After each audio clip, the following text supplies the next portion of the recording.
नमस्कार विद्यार्थी मित्रांनो. तर आज आपण केमिस्ट्रीच्या बेसिक कन्सेप्ट बघणार आहोत.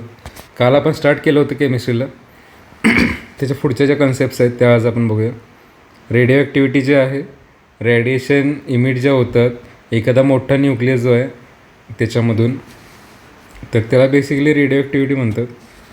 याचा शोध जो आहे तो हेनरी बेक्वेरेल यांनी लावला होता आणि मॅडम क्युरी जे आहेत यांनी ही टर्म जे आहे, नाव जे आहे ते दिलं होतं. याचा अर्थ काय असतो रेडिओ ॲक्टिव्हिटीचा? Spontaneous disintegration of nucleus. न्यूक्लियसमध्ये प्रोटॉन्स आणि न्यूट्रॉन्स असतात, तर त्याचं स्प्लिटिंग होणं, दुसऱ्या ॲटममध्ये कन्व्हर्जन होणं, याला रेडिओ ॲक्टिव्हिटी म्हणतात. आता काही बेसिक एलिमेंट जे आहेत, इलेक्ट्रॉन जे आहेत त्यांचा शोध जो आहे जे थॉम्सन यांनी लावला आहे. प्रोटॉनचा शोध गोल्डस्टीन, न्यूट्रॉनचा शोध चॅडविक. हे कशासाठी लक्षात ठेवायचं? जोड्या लावामध्ये विचारतात यासाठी. बाकी इलेक्ट्रॉन्सचं जे मास आहे ते खूप कमी असतं, त्यामुळे नेग्लिजिबल कन्सिडर करतो आपण ॲज कम्पेअर टू प्रोटॉन आणि न्यूट्रॉन. इलेक्ट्रॉनला निगेटिव्ह चार्ज आहे आणि तेवढाच पॉझिटिव्ह चार्ज जो आहे तो प्रोटॉनवर आहे. एखादा ॲटम घेतला तर सेंटरमध्ये न्यूक्लियस जो असतो तिथं प्रोटॉन्स आणि न्यूट्रॉन्स असतात आणि साईडला ऑर्बिटमध्ये इलेक्ट्रॉन जे आहे ते गोल गोल फिरत असतात. जसं की आपला सूर्य आहे, सन, त्याच्या अराउंड प्लॅनेट जे रिव्हॉल्व करतात, तसंच सन म्हणजे थोडक्यात ॲटमच्या केसमध्ये प्रोटॉन आणि न्यूट्रॉन आहे न्यूक्लियस, आणि बाकी इलेक्ट्रॉन जे आहे 2 त्यानंतर 8 या संख्येनं जे आहेत ते रिव्हॉल्व करत असतात. त्यानंतर जेव्हा रेडिएशन रिलीज होतं, रेडिएशन डिफरंट फॉर्ममध्ये असतात बेसिकली. अल्फा पार्टिकल्स किंवा अल्फा डीके म्हणजे काय? हेलियम जो न्यूक्लियस आहे, हेलियममध्ये 2 प्रोटॉन्स असतात बेसिकली आणि 2 न्यूट्रॉन्स. सो जेव्हा अल्फा पार्टिकल्स किंवा अल्फा रेडिएशन म्हणतात तेव्हा हेलियमचा जो ॲटम आहे त्याच्या एवढे पार्टिकल जे आहे ते रिलीज होतात. आता हेलियममध्ये मास नंबर 4 आहे, लक्षात ठेवा. आता हा जड आहे पार्टिकल, त्यामुळं पेनिट्रेशन पॉवर कमी असते. पेनिट्रेशन पॉवर म्हणजे काय? एखाद्या गोष्टीच्या आरपार जाण्याची त्याची शक्ती किती येते, आणि ही कमी असते, लक्षात ठेवा. एखादा हलका असेल खूप, त्याची जास्त असणार. हा जड पार्टिकल आहे त्यामुळं पेनिट्रेशन पॉवर कमी, पण आयोनायझेशन पॉवर जास्त असते. आयोनायझेशन पॉवर म्हणजे एखादा एलिमेंट जो आहे त्याला आयोनिक फॉर्ममध्ये नेण्याची टेंडन्सी. जसं हायड्रोजन आहे, त्याचं H+ कन्व्हर्जन होण्याची टेंडन्सी जी आहे, तर ती आयोनायझेशन पॉवर जी आहे ती जास्त असते अल्फा पार्टिकलची. हे 2 गोष्टी लक्षात ठेवा. पेनिट्रेशन कमी, आयनायझेशन जास्त. बीटा पार्टिकल्स म्हणजे थोडक्यात इलेक्ट्रॉन रिलीज झालेत. बीटा पार्टिकल्स निगेटिव्हली चार्ज असतात इलेक्ट्रॉनसारखं सेम. सो त्यांचा चार्ज असतो निगेटिव्ह आणि मास जे आहे ते 0 आहे. कारण वरतीच आपण बघितलं इथं इलेक्ट्रॉनचं जे मास आहे ते प्रोटॉन आणि न्यूट्रॉनच्या कम्पॅरेटिव्हली खूप कमी आहे.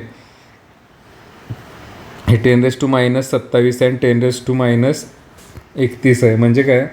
जर समजा आपण ह्याचं मास घेतलं, प्रोटॉनचं मास घेतलं समजा 1000, तर इलेक्ट्रॉनचं जे असणार ते 1च्या जवळपास असेल. 10⁻⁻4 आता 9 आहे समजा, तर खूप कमी आहे हे, म्हणजे 1000 पटीपेक्षा कमी आहे प्रोटॉन आणि न्यूट्रॉनच्या मासपेक्षा इलेक्ट्रॉनचं. त्यामुळे ते नेग्लिजिबल कन्सिडर करतात. सो बीटा पार्टिकल्स म्हणजे थोडक्यात इलेक्ट्रॉन रिलीज झाल्यासारखं आहेत. इलेक्ट्रॉन पार्टिकल्स वगैरे त्यांचा चार्ज निगेटिव्ह असतो आणि मास जे आहे ते मासलेस पार्टिकल आहेत. आता मास जेवढं कमी असेल तेवढं त्यांची पेनिट्रेशन पॉवर जी आहे ती वाढते. So high penetration power as compared to gamma alpha rays, पण आयनायझेशन पॉवर जी आहे ती कमी आहे. आणि हे मोर डेंजरस असतात जेवढं जास्त पेनिट्रेशन आहे तेवढं. आता नेक्स्ट जे गॅमा आहेत बेसिकली, तर ते पेनिट्रेशन पॉवर जास्त आहे यांची गॅमा पार्टिकल्सची, पण आयनायझेशन पॉवर कमी आहे. नेक्स्ट काय बघा, आता हे 3 असतात, अल्फा, बीटा आणि गॅमा. नेक्स्ट जे आहे गॅमाला कोणताही चार्ज नसतो, चार्जलेस असतात हे. न्यूक्लिअर फिजन आणि फ्युजन हे शब्द ऐकले असतील तुम्ही. न्यूक्लिअर फिजनमध्ये काय होतं, एक मोठा जो ॲटम आहे तो स्प्लिट होतो 2 छोट्या छोट्या ॲटममध्ये, आणि न्यूट्रॉन्स किंवा खूप जास्त अमाऊंटमध्ये एनर्जी जी आहे ती रिलीज होते. जसं की समजा युरॅनियम असेल तर तो आर्गॉन आणि क्रिप्टॉनमध्ये डिसइंटिग्रेट होतो आणि खूप जास्त एनर्जी रिलीज होते. सो फिजनमध्ये मोठा ॲटम जो आहे त्याचे छोटे छोटे ॲटम होणार आणि एनर्जी रिलीज होणार. आणि याच्या उलट असतं फ्युजन. फ्युजन म्हणजे एकत्र येणे. दोन छोटे ॲटम जे आहेत ते कंबाईन होतात आणि एक मोठा ॲटम बनतो. या प्रोसेसला होण्यासाठी फ्युजनला खूप जास्त एनर्जी लागते, आपोआप हे जवळ नाही येणार. सो हाय टेम्परेचर हाय प्रेशरमध्ये ते जवळ येतील, सूर्याच्या जवळ जे टेम्परेचर असतं ते. आणि त्यामध्ये ते एकत्र आल्यानंतर त्या प्रोसेसमध्ये पण एनर्जी रिलीज होते खूप जास्त. सो फ्युजन जे आहे ते आपण यूज करतो न्यूक्लिअर पॉवर प्लांट किंवा ॲटॉमिक बॉम्बमध्ये. युरॅनियम वापरतो आपण युजली आणि मग त्याच्यापासून वीज तयार करतो आपण. ही प्रोसेस आहे.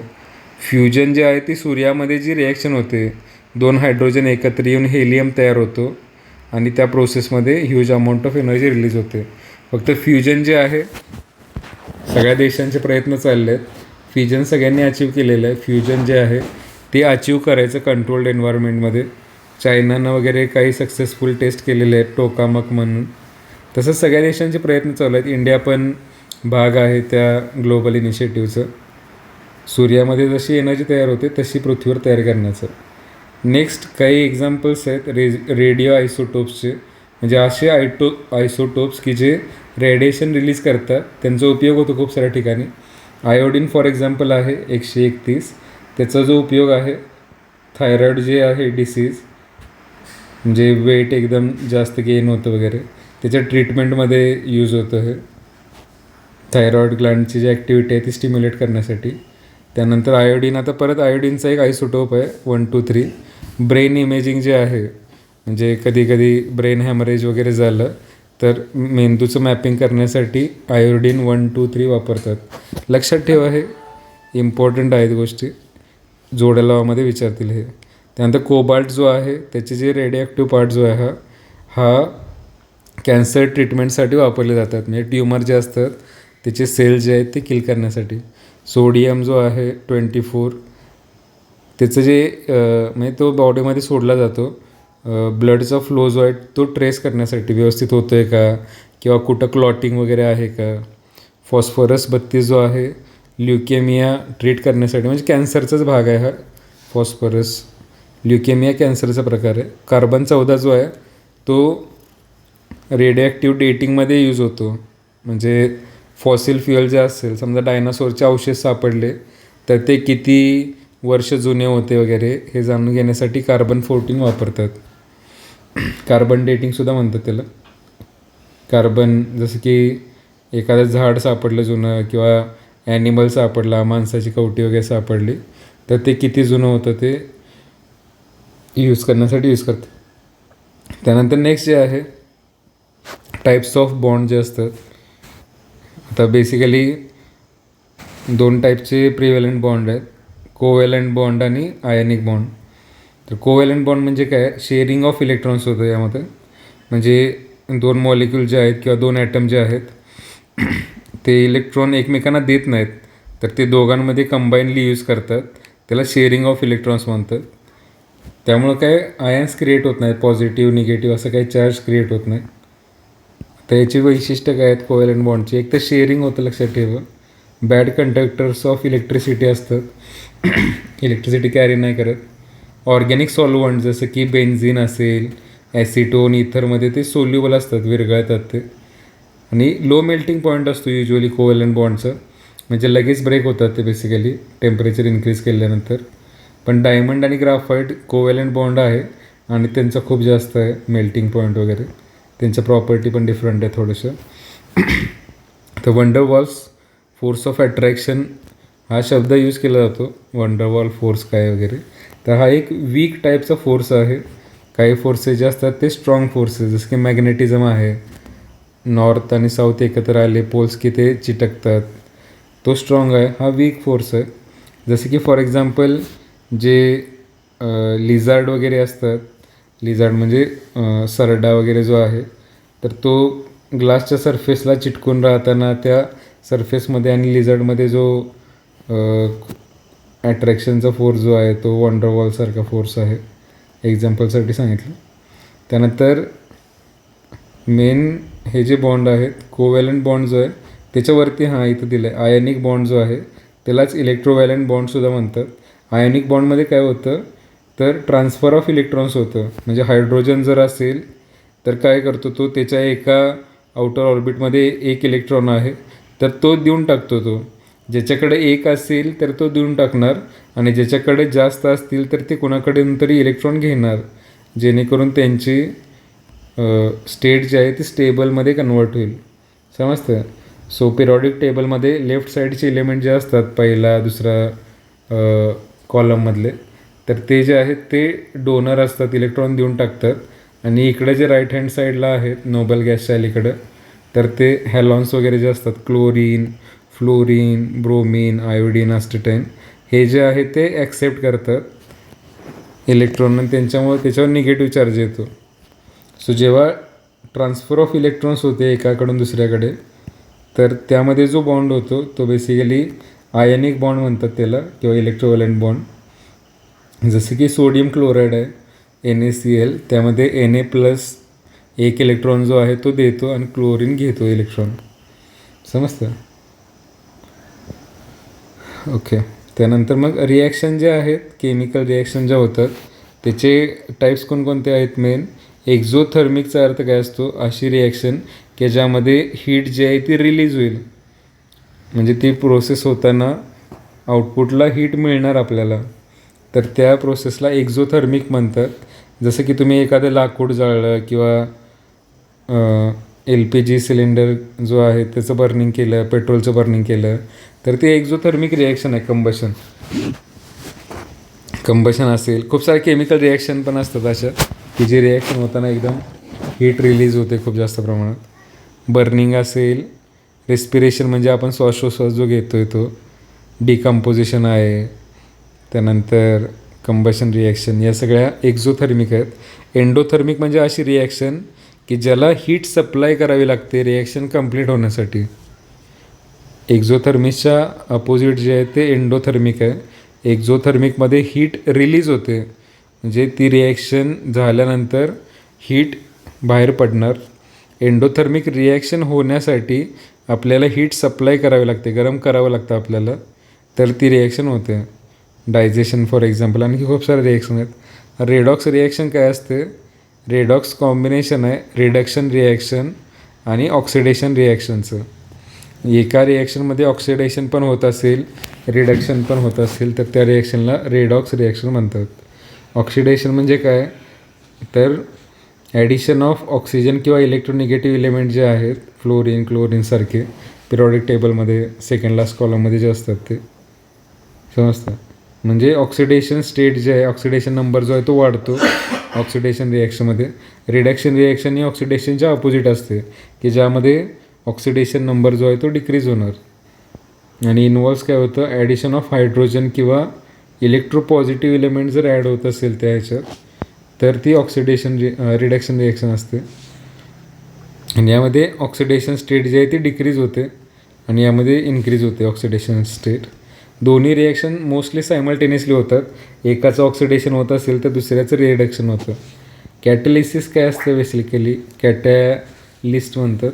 तर ते एखादी रिॲक्शन जे आहे ती फास्ट होण्यासाठी मदत करणारे जे कंपोनंट्स आहेत त्याला कॅटलिस्ट म्हणतात. समजतं. इथं आता खाली दिल्यात काही. समजा तुम्हाला दुधापासून दही बनवायचं असेल तर ते फास्ट करण्यासाठी काय असतं, लॅक्टेज किंवा तुम्ही घरामध्ये जे दही आहे ऑलरेडी ते जर त्या साईमध्ये थोडंसं टाकलं तर ती आपोआप रिॲक्शन जी आहे ती स्पीडअप होते आणि लगेच त्या साईपासून आपल्याला साईपासून आपल्याला दही बनवता येतं. सो कॅटलिस्ट म्हणजे काय, ती रिॲक्शन जी आहे ती फास्ट जो करेल. एक चमचा जरी तुम्ही टाकलं हे लॅक्टेज बॅक्टेरिया, तरी ते जे आहेत रिॲक्शन खूप फास्ट करतात. मग प्रत्येक गोष्टीसाठी इथे कॅटलिस्ट दिलेलं आहे. निकेल जर यूज केला तुम्ही तर manufacturing of ghee from vegetable oils, म्हणजे ते डालडा वगैरे जे म्हणतो आपण, हायड्रोजिनेटेड ऑइल वगैरे, ते करण्यासाठी मदत होते. अशा खूप साऱ्या रिॲक्शन दिल्यात खाली आणि कॅटलिस्टची नावं दिलं आहेत जे रिॲक्शन फास्ट करण्यासाठी मदत करतात. त्यानंतर नेक्स्ट जो भाग आहे ॲसिड, बेसिस आणि सॉल्ट्स. ॲसिड म्हणजे काय असतात, बेसिकली असे कंपाऊंड्स असतात किंवा असे सबस्टन्सेस आहेत की जे सोअर टेस्ट असते सोर म्हणजे थोडक्यात आंबटसारखी. तर ॲसिड वगैरे टेस्ट नाही करता आपण, पण ॲसिडिटी झाल्यावर तुम्हाला रिअलाईज होईल काहीतरी की ते कसं फील होतं. सो सोर टेस्ट असते. आणि लिटमस टेस्ट जो आहे, एक कागद असतो बेसिकली लिटमस पेपर म्हणून, तर त्याचा कलर जो आहे तो रेड होतो जेव्हा तुम्ही ॲसिडमध्ये बुडवाल ते, तेव्हा त्याचा जो कलर आहे तो ब्ल्यूपासून रेड होतो. आणि बेसिकली ॲसिड कोणता आहे, हायड्रोक्लोरिक असेल HCl, तर त्यामध्ये काय होतं बेसिकली H+ आयन्स आपल्याला बघायला मिळतात. H+ आणि ते Cl- आहे, आणि H+ जे आहे ते ॲसिड रिप्रेझेंट करतं. आणि जेव्हा आपण सोल्युशन असतं ॲक्विस स्टेटमध्ये, तेव्हा ते कंडक्टर ऑफ इलेक्ट्रिसिटी असतं, म्हणजे इलेक्ट्रिसिटी त्यातून फ्लो होते. आता डिफरंट ॲसिडची नावं दिली आहेत खाली. सायट्रिक ॲसिड जे आहे, म्हणजे आपल्याला लिंबू वगैरे जो असेल किंवा ऑरेंज असेल ते आंबट लागतं, तर त्याच्यात सायट्रिक ॲसिड असतं. आणि विटॅमिन सीचा हा सोर्स आहे, लक्षात ठेवा, बॉडीला जे लागतं विटॅमिन सी. त्यानंतर मॅलिक ॲसिड जे आहे ते सफरचंद जे असतं, कच्चं सफरचंद, त्यामध्ये असतं. टार्टारिक ॲसिड म्हणजे टॅमॅरिंड जे आहे आपलं चिंच जे आहे त्याच्यात टार्टारिक ॲसिड असतं. ॲसिटिक ॲसिड जे आहे ते व्हिनेगरमध्ये असतं. लॅक्टिक ॲसिड दुधात असतं.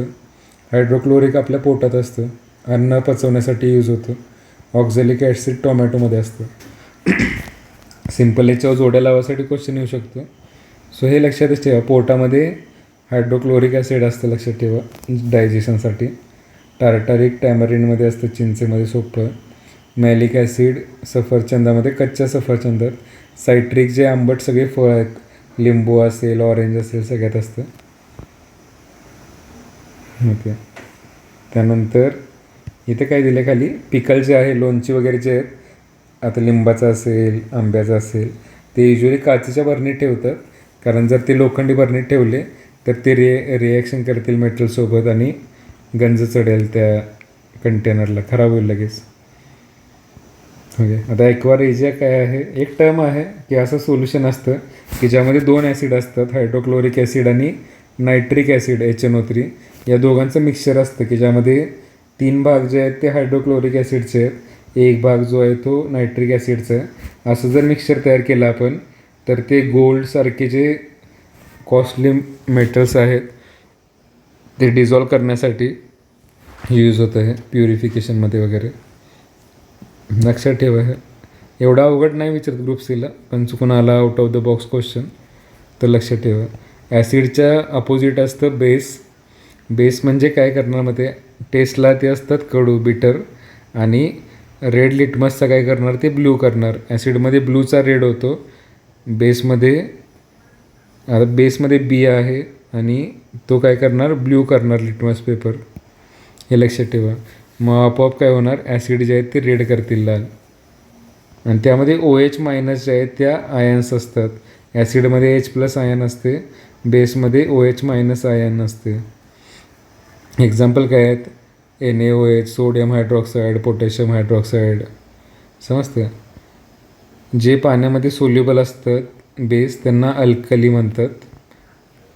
त्यानंतर pH व्हॅल्यू काय आहे, ॲसिड आहे का बेस आहे हे ठरवण्याची एक स्केल आहे, लॉगॅरिथमिक स्केल. जर एखाद्या सबस्टन्सची व्हॅल्यू जी, आता ही स्केल कुठून सुरू होते, 0पासून, 0, 1, 2, 3, 4, 5, 6, 7 म्हणजे न्यूट्रल असतं, आणि परत 8, 9, 10, 11, 10 असं शेवटी 14पर्यंत स्केल असते. 0 ते 7मध्ये असेल तर ते ॲसिडिक आहे, तो सबस्टन्स ॲसिडिक. आणि 7 ते 14मध्ये आहे तर तो बेसिक आहे, अल्कलाईन आहे. 7 असेल त्याची व्हॅल्यू pHची तर तो न्यूट्रल आहे. जेवढा जास्त 7पासून 0कडे जाईल तेवढी ॲसिडिटी जे आहे ते हायली ॲसिडिक होत जाणार, स्ट्रॉंग ॲसिड म्हणणार त्याला. आणि जेवढी 7कडून 14कडे जाईल pH व्हॅल्यू, तेवढं स्ट्रॉंग बेस म्हणणार, स्ट्रॉंग बेस. 7 म्हणजे न्यूट्रल आहे, दोघांचं कंबाईन आहे. ॲसिड प्लस बेस केल्यावर न्यूट्रल होणार ते, सेम स्ट्रेनचे ॲसिड बेस एकत्र केल्यानंतर. सो जसं जसं आपण 7कडून 0कडे जाणार ॲसिडिटी इन्क्रीज होणार. सो ज्याचा pH 1 आहे ते खूप स्ट्रॉंग ॲसिड आहे, लक्षात ठेवा. तसंच ज्याचं pH 13 आहे, 12 आहे, ते खूप स्ट्रॉंग बेस आहे.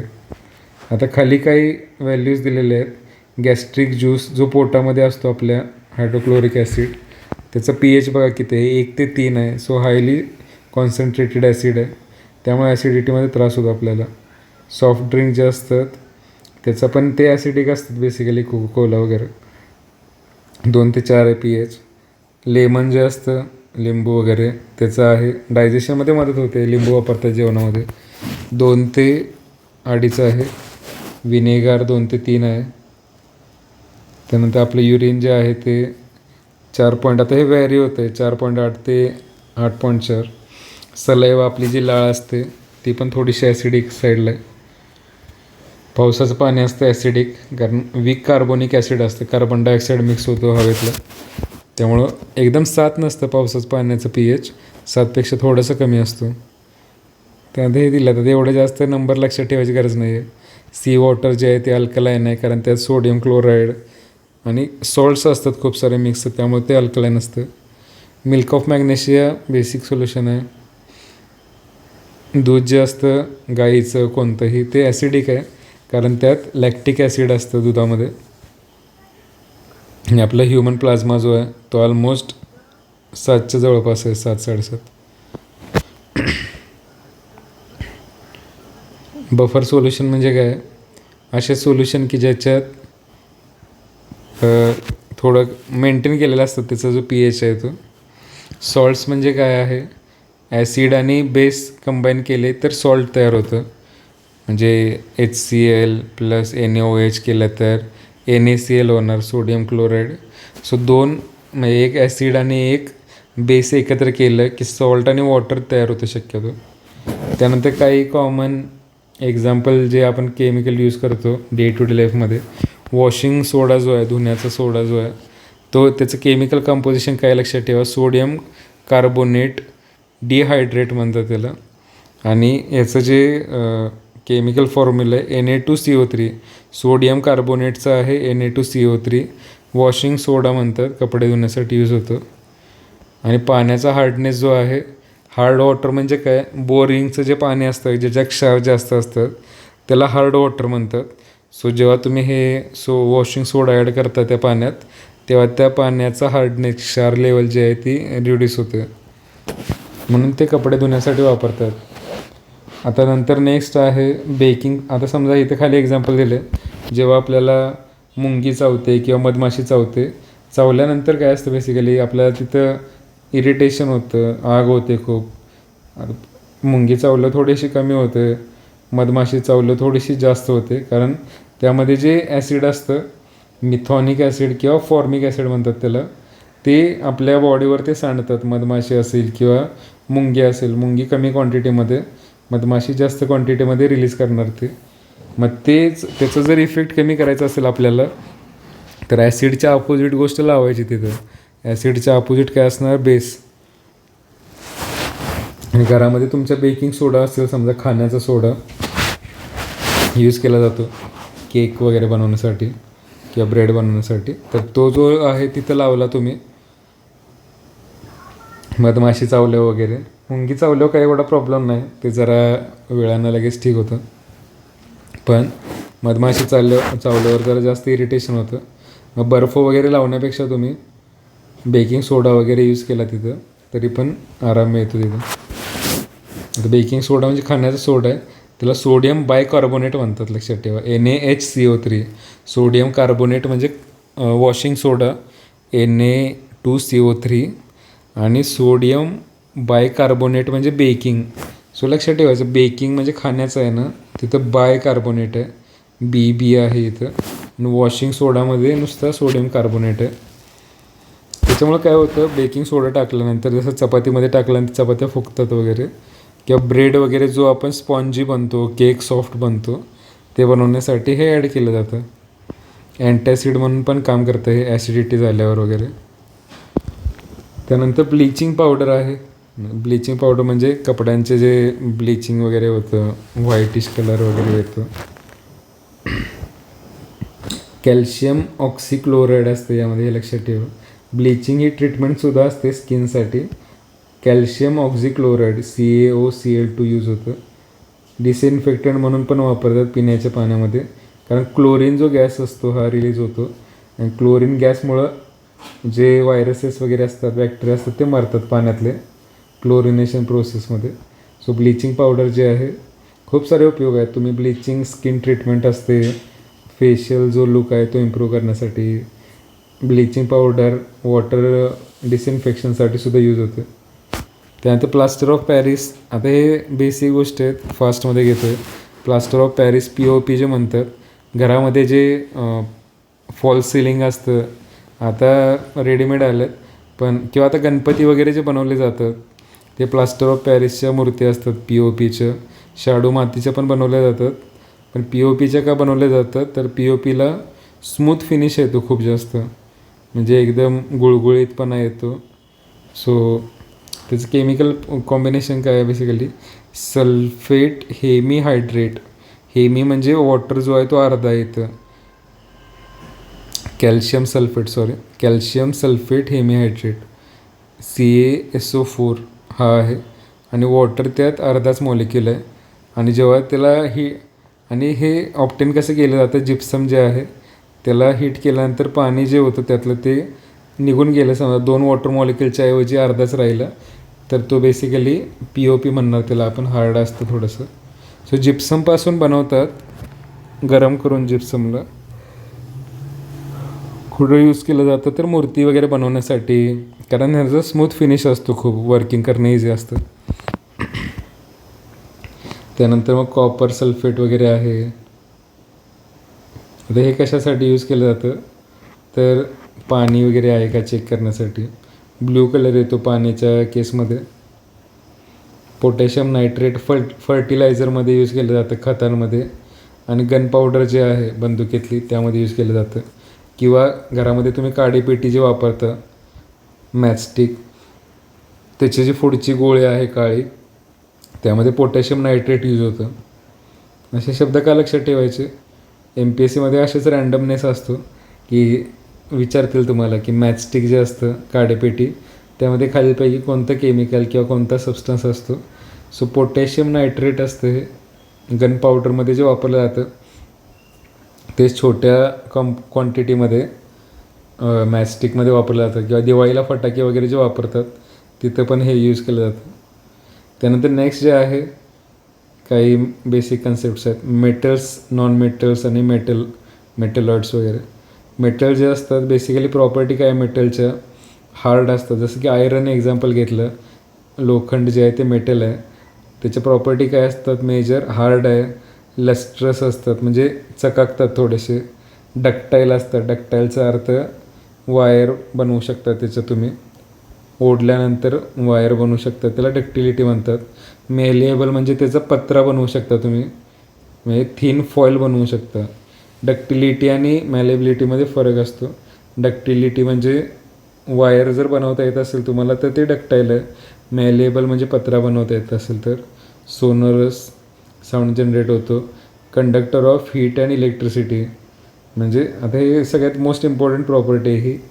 वीज इलेक्ट्रिसिटी जे आहे ती कॅरी करण्याची टेंडन्सी, आणि हीट म्हणून ते भांड्यांमध्ये सगळे यूज केले जातात मेटल्स, कारण ते गॅसची जी हीट आहे ती अन्नापर्यंत पोहोचवणार कंडक्शननं, त्यामुळं जेवण करता येतं आपल्याला.